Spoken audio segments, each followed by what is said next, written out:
Voici un exemple de figure complexe avec des arcs et des secteurs.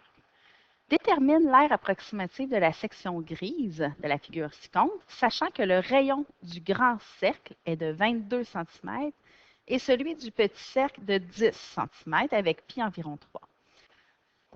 J'ai comme information, donc, j'ai deux cercles. J'ai le grand cercle, qui n'est pas au complet, là, qui est ici, que je vais mettre en rouge. Son rayon est de, on a dit 22. Et le cercle à l'intérieur, son rayon est de, on a dit 10. Moi, je veux juste la section grise. Il y a plusieurs façons d'y arriver. Je vous en montre, je vous en explique une, mais je vais faire la démarche pour un autre qui est un petit peu plus courte. Mais je pense qu'en général, ce qu'on va penser en premier de voir, c'est de dire, je vais faire l'aire de tout ce secteur-là, pas juste le gris, mais le gris incluant le milieu. Donc ça, je suis capable de faire l'aire d'un secteur, donc l'aire du grand cercle. Je fais mon tableau pour faire le secteur. Et ensuite, je vais enlever, je vais calculer l'aire du blanc à l'intérieur et je vais le soustraire. Donc, je fais un calcul pour trouver l'aire du grand cercle, un calcul pour trouver son secteur, un calcul pour l'aire du petit cercle, un calcul pour son secteur, puis un cinquième calcul pour soustraire le petit au grand. Sinon, donc c'est une façon bien correcte de le faire. Absolument, c'est ce qu'on voit en premier. C'est juste que ça fait 5 calculs. Moi, je vous le montre en un peu moins de calculs. C'est une autre façon de le voir. Moi, je vais calculer l'aire de la couronne, du beigne, appelez ça comme vous voulez, là, si c'était complet. Donc, il faut que je sois capable d'extrapoler donc dans le vide. J'ai le droit de dessiner par-dessus pour voir. Donc, je vais trouver l'aire du, on va appeler ça le beigne, donc du beigne en faisant le gros cercle rouge, le gros disque rouge au complet, moins le disque vert à l'intérieur. Et ensuite, je vais faire un tableau d'arc-secteur de proportion pour le beigne dans ma partie, pas dans la partie, mais dans le tout. Donc, je vais faire juste un tableau, puis ça va fonctionner. Je vous explique, on le fait ensemble. Donc, premier calcul, je vais faire l'aire de l'anneau ou du bec. Comment je fais ça? C'est l'aire du grand disque moins l'aire du petit disque. Formule de l'aire. Pi r carré, formule de l'aire, pi r carré. Bon, j'ai choisi de mettre une majuscule pour le gros et une minuscule pour le petit pour qu'on se comprenne. Alors, quel est le rayon du grand? C'est 22 cm qu'on me dit. Donc, pi fois 22 au carré, moins pi fois le rayon du petit, c'est 10 au carré. Alors, j'y vais. Je vais prendre la calculatrice. Vous êtes capable de le faire. 22 au carré me donne 484 pi, moins 10 au carré, ça fait 100. Ce qui reste 384 pi quand je les soustrais. Mais on me dit d'utiliser pi environ 3. Donc, 3,84. 384 fois 3, pardon. Va me donner.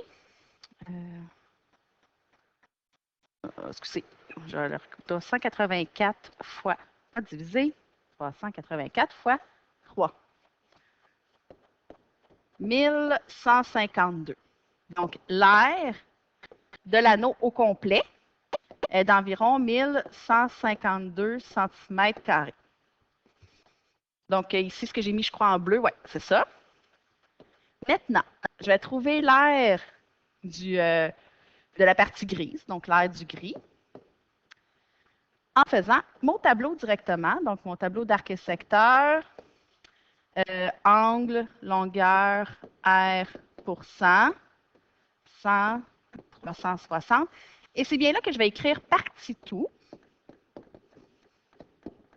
et non cercle, arc, secteur et disque, parce que ce n'est pas un disque, mon tout, c'est l'anneau ou le beigne. Donc, 1152, j'ai dit, je vais retourner voir pour être sûr. Oui, 1152, c'est le tout. Et moi, je veux l'air proportionnel à l'angle. Mais attention, c'est quoi l'angle au centre du gris? L'angle au centre de la partie grise, c'est l'angle qui est ici. Moi, ce qu'on me donne, c'est 115. Donc, pour trouver l'angle au centre, je dois faire l'angle total 360 moins 115 pour savoir l'angle qui est ici que j'ai besoin. Donc, ça va me donner 245. Donc, l'angle de ce côté-ci que je veux est 245. Si vous trouvez l'angle de 115 degrés, ça va être, ce que vous allez trouver, ça va être cette partie-là seulement. Si vous avez fait 115, bien, vous pouvez simplement prendre tout l'anneau, le 1152, soustraire ce que vous avez trouvé, il va rester le gris. Mais pour éviter de le soustraire, on va tout de suite y aller avec le 245 degrés. Une fois que j'ai ça, je peux faire ma proportion. Donc, ici, j'ai 245 sur 360 est égal à x sur 1152. Donc, 245 sur 360 est égal à x sur 1152. Retour à l'unité, produit des extrêmes égal au produit des moyens, lien horizontal, lien vertical au choix. J'y vais donc avec le produit des extrêmes, 245 fois 1152 égale à 360x. Je multiplie fois 245. Ça me donne 282 240 est égal à 360x. Je veux juste x, alors j'élimine le fois 360 en divisant de chaque côté. Je divise par 360, ce qui me donne 784. Donc, l'aire du gris de l'angle de la partie de beigne de l'angle de 245 est de 784 cm².